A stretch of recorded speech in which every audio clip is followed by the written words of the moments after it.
Muy buenas, yo me llamo Rafael Jiménez, soy profesor del Departamento de Nutrición y Bromatología y bueno, yo he propuesto una actividad que es el uso de la antropometría como herramienta para promoción de salud. Os voy a contar básicamente en qué consiste. En la medida de las dimensiones corporales, peso, talla, etcétera, y luego pues aplicando una serie de fórmulas pues podremos calcular nuestro índice de masa corporal, etcétera, ¿vale? Las herramientas que nosotros vamos a utilizar básicamente va a ser un peso, un tallímetro portátil y luego una cinta métrica y un plicómetro. Estas son las herramientas básicas. Y aparte de eso vamos a hacer un estudio de bioimpedancia eléctrica con un impedanciómetro. Ahora os cuento cómo lo vamos a hacer.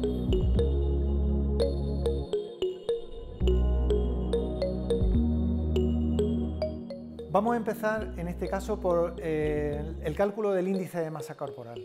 Como todos sabemos, el índice de masa corporal es el cociente entre el peso del individuo, expresado en kilos, y la talla al cuadrado, expresada en metros cuadrados. Y es indicador de la adecuación del peso a la estatura. Para eso utilizaremos un tallímetro portátil, que es el que utilizamos sobre todo en estudios de campo, y una báscula, un peso normal y corriente. Bueno, disponemos de un voluntario que se ha prestado amablemente a colaborar con nosotros y hemos hecho la medida del peso y de la estatura.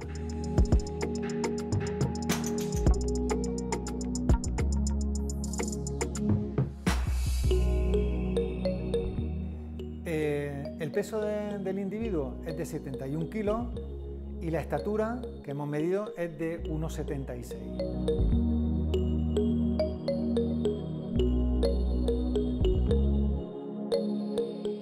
Haciendo el cálculo correspondiente, vemos que tiene un índice de masa corporal de 22,3 aproximadamente. Si miramos la tabla que tenéis a continuación, pues podemos ver que estaría dentro de lo que es la normalidad. Se considera que es normopeso cuando está entre 20 y 24,9. Si estuviera por encima de 24,9, de 25, estaríamos en sobrepeso y por debajo de 20, pues tendríamos que ver qué pasa. Sería bajo peso, incluso de desnutrición, pero en este caso es normal.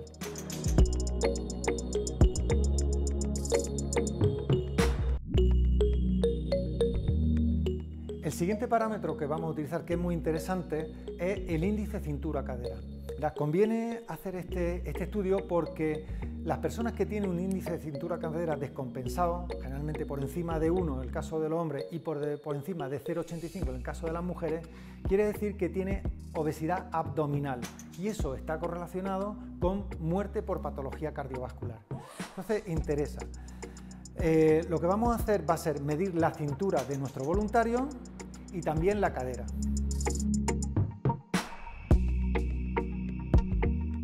En el caso de nuestro voluntario, su cintura era de 77 centímetros y la cadera de 96. Como al hacer la relación vemos que el índice de cintura-cadera es 0,8. Por tanto, nuestro voluntario no sería una persona con riesgo de sufrir patología cardiovascular.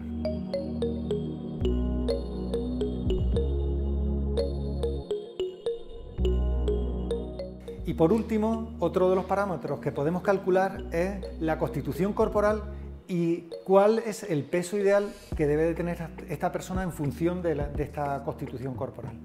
Para la constitución corporal podemos hacerlo de dos maneras. Lo primero es medir la circunferencia de la muñeca .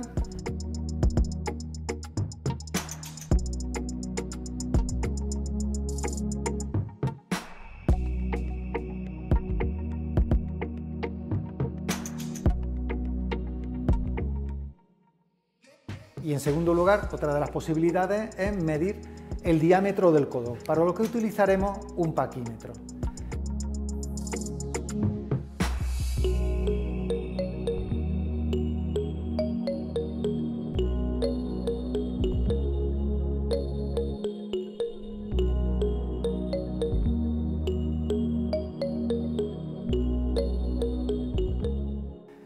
Cuando nosotros calculamos la constitución corporal, en función del método que tengamos, puede ser que en este individuo en concreto es constitución pequeña o constitución mediana. Y mirando la tabla que se recoge a continuación, podemos ver que el peso recomendable para esta persona oscilaría entre los 67 y los 72. Por lo tanto, podemos decir que nuestro voluntario está dentro de su rango de peso ideal.